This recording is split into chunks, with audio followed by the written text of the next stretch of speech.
बिस्मिल्लाहिर्रहमानिर्रहीम। अस्सलाम वालेकुम। यूट्यूब चैनल पर तारिक मतीन आपको खुशामदीद कहता है। सबसे पहले आपसे वही दरखास्त कि अगर आप चाहें तो चैनल को सब्सक्राइब करें ताकि वो चीज़ें जो मैं चाहता हूँ आप तक पहुँचें वो आप तक पहुँच सकें। तो जरदारी, आसिफ अली जरदारी साहब जो लाहौर में हैं और जिनसे जाकर चौधरी परवेज़ इलाही साहब ने मुलाकात की है, जिसके बाद ये कहा जा रहा है कि खान गया, खान की हुकूमत गई, पाकिस्तान तहरीक इंसाफ की हुकूमत गई, पंजाब में गई, मरकज़ में गई, एक जरदारी सब पे भारी। जरदारी ने अपने कार्ड्स खेलना शुरू कर दिए हैं। जरदारी अपना जादू चलाएगा, मुफाहमत का प्रोफेसर, सियासत का प्रोफेसर काम दिखाएगा और काफ़ी कुछ होने जा रहा है। इस खबर पे इमरान खान मुखालिफ सहाफ़ी और तज्जियाकार बड़ा शोर मचा रहे हैं। मुलाकात हुई, हमारे सामने एक वीडियो है, उस वीडियो में आसिफ अली जरदारी साहब बाहर आकर चौधरी परवेज़ इलाही साहब का इस्तकबाल करते हैं और चौधरी परवेज़ इलाही साहब से उनकी मुलाकात होती है और ये मुलाकात बड़े खुशगवार माहौल में होती है। इस मुलाकात के हवाले से ये दावे कि आसिफ अली जरदारी इमरान खान की हुकूमत को घर भेजने की तैयारी कर रहे हैं, गलत हैं। ये दावे मुकम्मल तौर पर गलत हैं। मुलाकात में क्या हुआ, कुछ मैंने अपने सोर्सेस से पता लगाने की कोशिश की है। इन सोर्सेस का ताल्लुक पाकिस्तान पीपल्स पार्टी से भी है और काफ लीग से भी है। ये सोर्सेस क्या बताते हैं ये इस वीडियो में मैं आपके हवाले करूंगा। साथ ही शहबाज शरीफ साहब FIA के दफ्तर गए, क्या हुई, कितनी हुई, कैसे हुई, ये भी इस वीडियो में आपके हवाले करेंगे। पहले बात करते हैं चौधरी परवेज़ इलाही और आसिफ अली जरदारी की मुलाकात की। इस मुलाकात में चौधरी परवेज़ इलाही साहब के और आसिफ अली जरदारी साहब के दरमियान पंजाब की हुकूमत गिराने के हवाले से कोई बात नहीं हुई। ये बात मैं आपको पूरे वसूख से अपने ज़राए के हवाले से बता सकता हूं। आसिफ अली जरदारी साहब ने पंजाब की हुकूमत पर तनकीद की, बुज़दार हुकूमत पर तनकीद की और बताया कि उनकी राय में चौधरी परवेज़ इलाही साहब एक बहुत नाकाम हुकूमत के साथ काम कर रहे हैं और एक ऐसी हुकूमत के साथ काम कर रहे हैं जो अपने इत्तेहादियों को साथ लेकर चलने में नाकाम है। ये उन्होंने कहा। जरदारी साहब ने यह कहा कि आप हमारे साथ भी थे। जब आसिफ अली जरदारी साहब जो हैं वो सदर मुमलिकत थे तो चौधरी परवेज़ इलाही साहब डेप्यूटी वजीर आजम रहे थे। तो उन्होंने कहा आप हमारे साथ भी थे, आपने हमारे साथ हुकूमत बनाई है, तो आपने हमें भी देख लिया, इन्हें भी देख लिया, आपने फ़र्क देख लिया कि हम इत्तेहादियों को कैसे लेकर चलते हैं और ये इत्तेहादियों को कैसे लेकर चलते हैं। इस बात के जवाब में चौधरी परवेज़ इलाही साहब ने कोई वाज़ेह बात नहीं की और उन्होंने कहा जी इशूज़ होते हैं लेकिन इशू रिजॉल्व हो जाते हैं और खान साहब ने इशूज़ रिजॉल्व कर दिए हैं। फिर उसके बाद जो है जरदारी साहब ने कहा कि आप किन का साथ दे रहे हैं। तो आसिफ अली जरदारी साहब को जवाब दिया चौधरी साहब ने कि हमने पहले साथ दिया परवेज़ मुशर्रफ साहब का और परवेज़ मुशर्रफ साहब का मुकम्मल साथ दिया। ऊंच नीच हालात हमने जो भी था देखा और हमने मुकम्मल साथ दिया। चौधरी परवेज़ इलाही साहब ने यह बात भी की कि जब हम मियां नवाज शरीफ साहब के साथ थे तो हम पूरी ईमानदारी के साथ मियां नवाज शरीफ साहब के साथ थे और ये तो भाग गए, ये भाग गए और हम जो हैं फिर उसके बाद अपनी सियासत में अपने फैसले करने पर मजबूर हुए थे, ये भाग गए थे, हमने पंजाब को डिलीवर करके दिया था। ये चौधरी परवेज़ इलाही साहब ने आसिफ अली जरदारी साहब को बताया। तो उन्होंने कहा कि हमने ईमानदारी से नवाज शरीफ साहब का साथ दिया, हमने परवेज़ मुशर्रफ का साथ भी पूरी ईमानदारी के साथ दिया, हम आपके साथ भी थे तो पूरी ईमानदारी के साथ थे और इस हुकूमत के साथ भी इत्तेहादी हैं और इस हुकूमत के इत्तेहादी रहेंगे। इस पर उन्हें आसिफ अली जरदारी साहब ने कहा कि हम भी इस हुकूमत को घर नहीं भेजना चाहते क्योंकि इनको घर भेजकर इस सूबे में नवाज शरीफ की हुकूमत आए, उसकी जमात की हुकूमत, यह हमें भी कबूल नहीं है। यह बात आसिफ अली जरदारी साहब ने की। फिर आसिफ अली जरदारी साहब ने, मैं आपको अपने सोर्सेस से होने वाली मालूमात की बुनियाद पर बता सकता हूं, यह कहा कि अगले इलेक्शन में मिलकर काम करते हैं। उन्होंने कहा कि मैं पंजाब आया हूं, पंजाब में रहूंगा अभी कुछ वक्त। तो चौधरी परवेज़ इलाही साहब ने कहा कि हम हाजिर हैं आपकी हर खिदमत के लिए।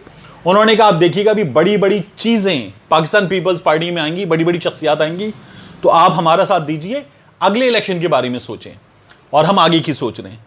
तो चौधरी परवेज़ इलाही साहब ने कहा कि इस पर बात हो सकती है, इस पर देखा जा सकता है ये काम।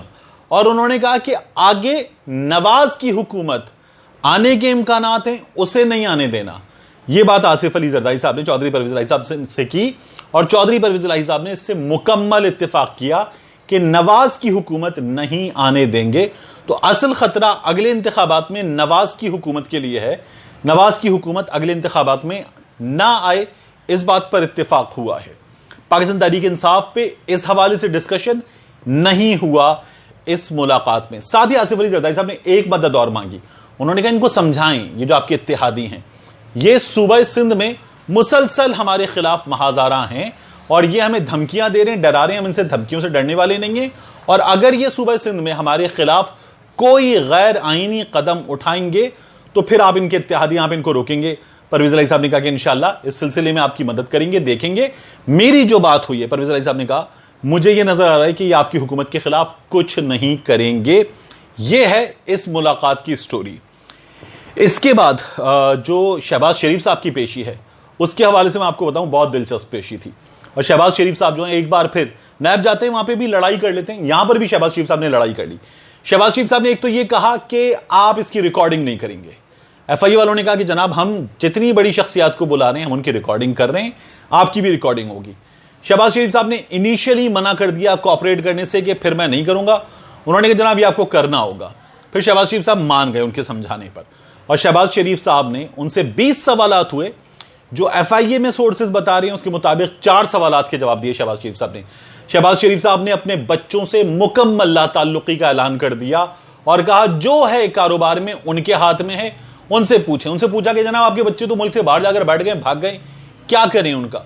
उन्होंने कहा वो खुद मुख्तार हैं, बड़े हैं, उन पर मैं जिम्मेदार नहीं हूं। शहबाज शरीफ साहब ने अपने बच्चों से उनके एक्शंस से जान छुड़ा ली और कहा मैं उन पर जिम्मेदार नहीं हूं। फिर उसके बाद उन्होंने कहा कि जो मुझे मिला था वो मैंने अपने बच्चों को दे दिया। शहबाज शरीफ साहब ने यह भी दावा किया कि मैंने अपने खानदान का नुकसान करवाया कारोबार में। शहबाज शरीफ साहब से 2 बार पूछगछ हुई, तकरीबन 1 घंटे की पूछगछ थी। शहबाज शरीफ साहब जब उठ के गए हैं, बहुत अच्छे नोट पे खत्म नहीं हुआ ये सिलसिला, तो फिर एफआईए ने उनको फोन करके वापस फौरी तौर पे रोक लिया और गाड़ी रुकी। गाड़ी मूव कर रही थी, गाड़ी रुकी, एफआईए वालों ने वापस बुलाकर बिठा लिया। शहबाज शरीफ साहब और नाराज हुए। उन्होंने कहा जनाब कुछ सवाल और करने।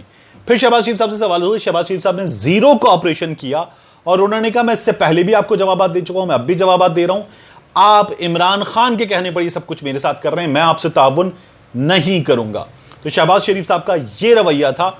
इस रवैये पर एफआईए ने जो है उनसे कहा कि ये ऐसे चलेगा नहीं और ये आपके लिए मुश्किलात पैदा करेगा। तो शहबाज शरीफ साहब जो हैं उन्होंने जीरो कोऑपरेशन किया। उन्होंने फिर एक सवालनामा शहबाज शरीफ साहब को दिया है और वो सवालनामा लेकर शहबाज शरीफ साहब यहां से रवाना हो गए हैं। तो जो सोर्सेज बता रहे हैं उनके मुताबिक शहबाज शरीफ साहब ने 4 सवालों के जवाब दिए, बच्चों से लाताल्लुकी का ऐलान कर दिया और शहबाज शरीफ साहब ने कहा उनसे पूछें।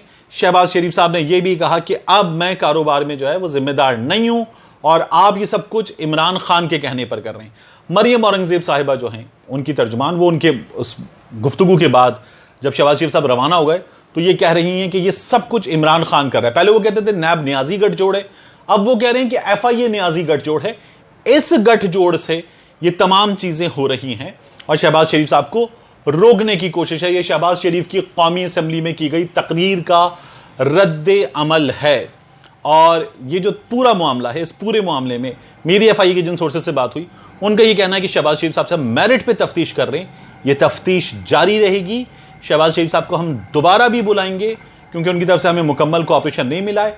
हम पहले सवालनामा मांगेंगे और उसके बाद जरूरत पड़ेगी तो दोबारा भी बुलाया जाएगा और शहबाज शरीफ साहब जो हैं उन्हें जरूरत पड़ने पर गिरफ्तार भी किया जा सकता है। ये एफआईए सोर्सेस का क्लियर वर्ड्स में कहना है। उनका ये कहना है कि उन्होंने अभी जमानत कबल गिरफ्तारी करवा ली है लेकिन हम उनको गिरफ्तार कर सकते हैं। मिलते हैं इंशाअल्लाह आपसे अगले वीडियो में।